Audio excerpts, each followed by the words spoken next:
you. Welcome to the Strong Network podcast with me, Dr. Carla Michelle. I am so happy once again to have this time with you on the Strong Network podcast. If I need to remind you, STRONG is an acronym that I have used as a methodology for my coaching when I coach clients, and it is strategic. It's so important to have a strategy in life, talent, utilizing your talent and understanding how it can be used towards the goals that you have, resilience, and that bounce back feature that we need to tap into to move forward. Optimistic is a thing that helps you deal with the resilience, and optimistic about using your talents, optimistic about having a strategy that you believe the best outcome will actually happen. And then we have necessary for N. You are necessary, not just needed. Needed is a short-term word, but necessary is ongoing. What you have, what you give, who you are is necessary, and it is part of this world going round. And then we have G, speaking of world, and that is going global. Going global could be going global, but it also could mean what your world is, how your world is, and having a strategy, utilizing your talent, being resilient, understanding the power of optimism, knowing that you're truly, truly necessary, and then going global. So welcome to the Strong Network podcast. We're here to help you excel in your life, whether personally or professionally. And it is an honor and a privilege to have this time. And you're listening. There's some, hopefully we'll build trust and rapport together if this is your first time. A little background, I have a PhD in business psychology and a master's in marriage and family therapy, which I utilize to work with my clients to help them grow as a whole person, not just in their career and being stuck on a title, but also knowing themselves and what hinders them to be that person that they know, as they say, you want to be. So I'm that person. Let's get started with breaking up with denial. Owning what needs to be changed. Breaking up with denial. Breaking up. There was another episode when I said breaking up with the life you don't want. Well, this is breaking up with denial, because denial is real. Denial stunts your growth. Denial will keep you in the comfort zone. Denial of even the things that you know you need to change, but you're not listening to that still small voice that's telling you, you need to adjust that. That's not working. That person's not working. Things like that, that we just kind of overlook.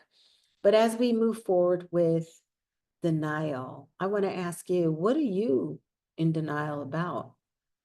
Is it the ex that texts you? Is it the job that just you feel stuck in? Is it the career move you want to make or don't want to make or need to make?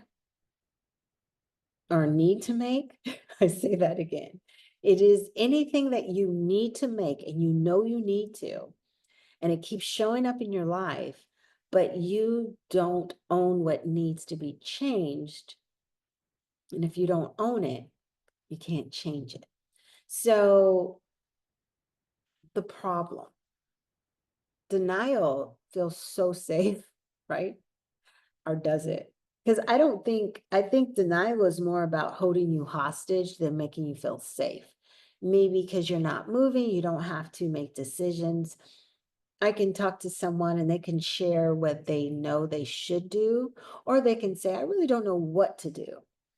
But then they tell me what they're working with. And then I say, well, based on what I'm hearing, the answer is there. Based on what you're saying, the question has been answered. The solution is present.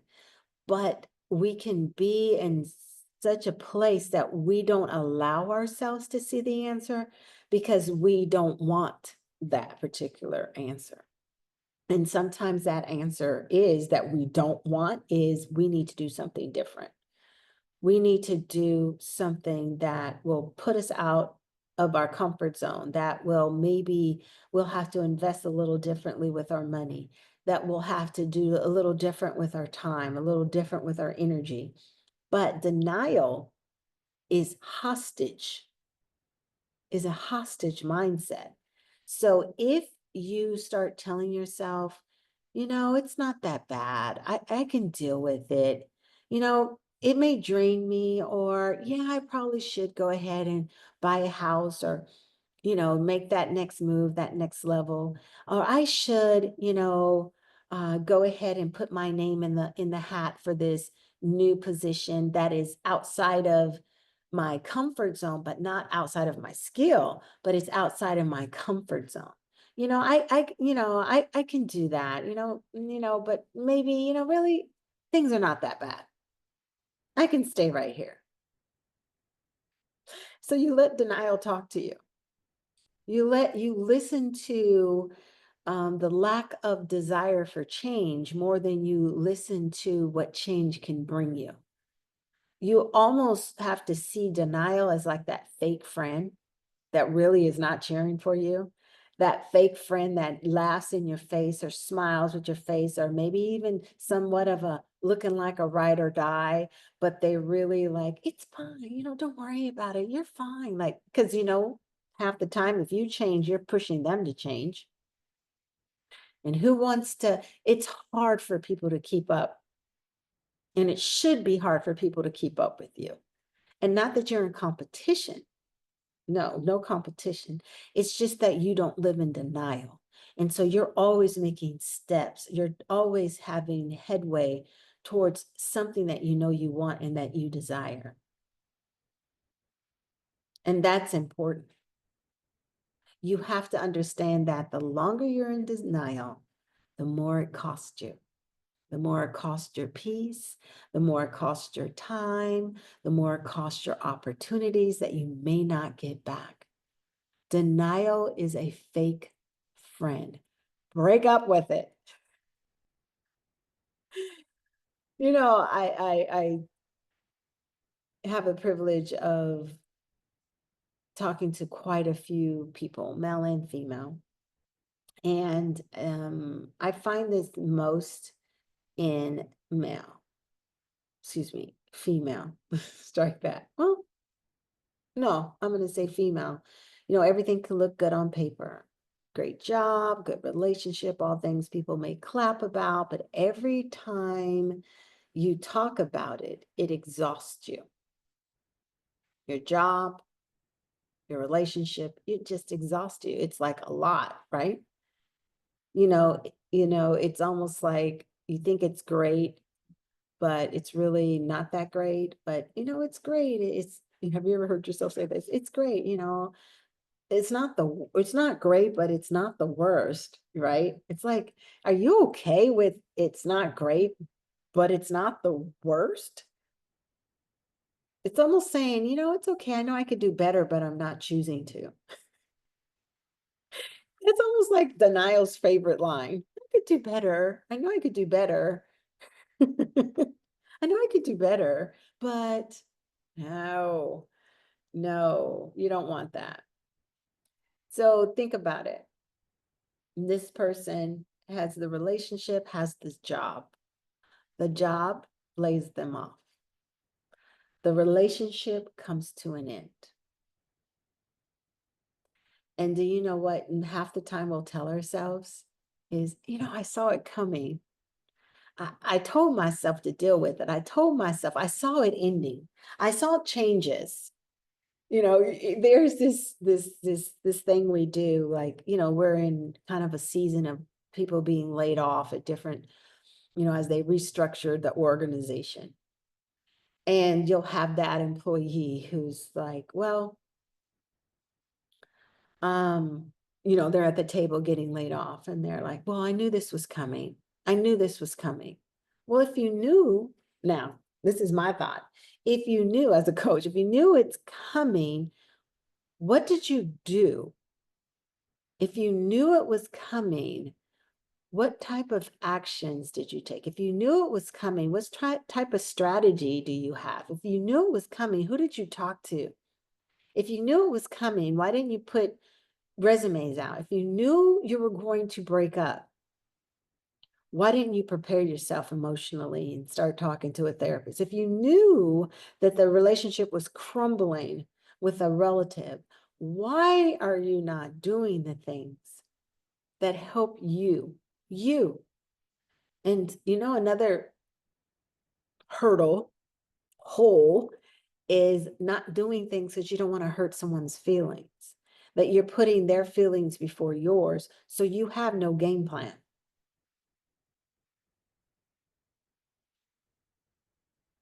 Is one thing, it's either, you have to break up with it or it's going to break up with you. And it's not about pulling the trigger first. It's more about listening to what is happening in your life, paying attention, get your head out of the sand, denial. There's another one, avoidant, being avoidant.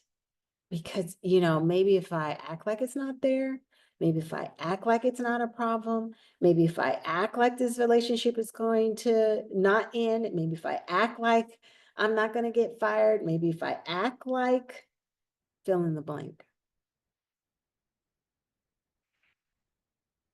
So I'm going to give you 3 things that help you own what needs to be changed. The first one is say it out loud. I want you to hear yourself say what the thing is. What is the thing that you've been avoiding? I want you to name it. I want you to stop sugarcoating it. I want you to start problem solving. Say it out loud, own it, name it. Stop avoiding it. Look it in the face. Stop sugarcoating it. Unveil it. And then start problem solving. Number 2, get honest about the cost. If nothing changes, well, where will you be in 6 months? If nothing changes, where will you be in a year? Because denial, write this down. Stop this and write, get your paper. Denial steals time. Denial misuses your life. Denial, maybe this is too strong, is a form of self-abuse.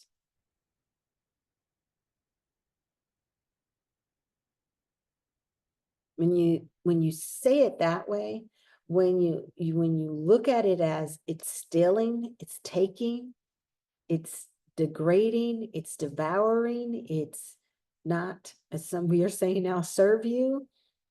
Look at it that way. Look it in the face and really see, what is it doing? Is it taking a lot of your energy? Is it taking a lot of your mental space? Is it having you being a hyper thinker, overthinker, hyper vigilant?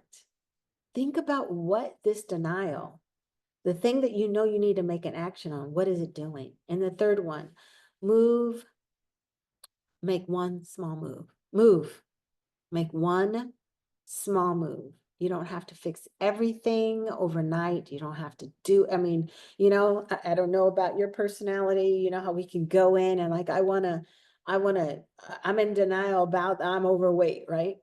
And so you think about if I'm overweight and I'm in denial. So I'm not in denial. I named it. I don't eat right. I drink too much. I don't exercise. So I'm naming it. All right. And then I'm honest about, okay, it's stealing my life or my time or my energy. And then now I'm going to go and I'm going to join the gym and I'm going to work out every day. Actually, I'm going to do 2-a-days and I'm going to cut my calories down to 1195. And I'm going to take in all this protein and I'm going to do it. I'm going to watch and I'm going to get a workout schedule from TikTok or whatever's going on right now, TikTok, with, YouTube or whatever. And I'm going to just make it happen. How long do you think you're going to last with all that?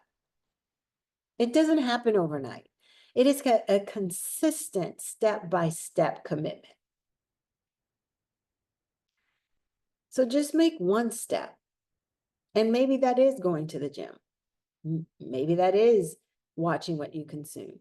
Whatever it is, try something and then add to it. But to do it all at once, I think that is I don't just think, I believe that that is a disservice to your success. So, in closing, I have to ask, what's one thing you've been in denial about? I want you to write it down. I want you to own it. And I want you to take one step. Even if it's just saying, this has to change, I'll give you that. That seems like ownership, right? That is ownership. I want to push you a little, not only if you can, because I want to be gentle. There's different personalities that need some time. But if you can go on and say, this has to change, and this is what I'm going to do. And then the next step would be doing it. You're on your way, because you got to stop making excuses. You got to stop making excuses, and we have to start making progress. And it's not about perfection. It is about progression, progressing for your good. And if this episode, as we come to a close, has hit home for you, please share it. Please like, please follow, and let's keep each other accountable for what is happening. And we hope that you, loud noise, we hope that you find this useful, and we'll keep coming back. There's other episodes that I believe that you would benefit from. If you ever need to reach out to me, I can be reached at drcarlainc.com. That's drcarlainc.com. And I'd be happy to answer any questions that you have. And thank you for tuning in. And I will see you next time at the Strong Network Podcast. Take care.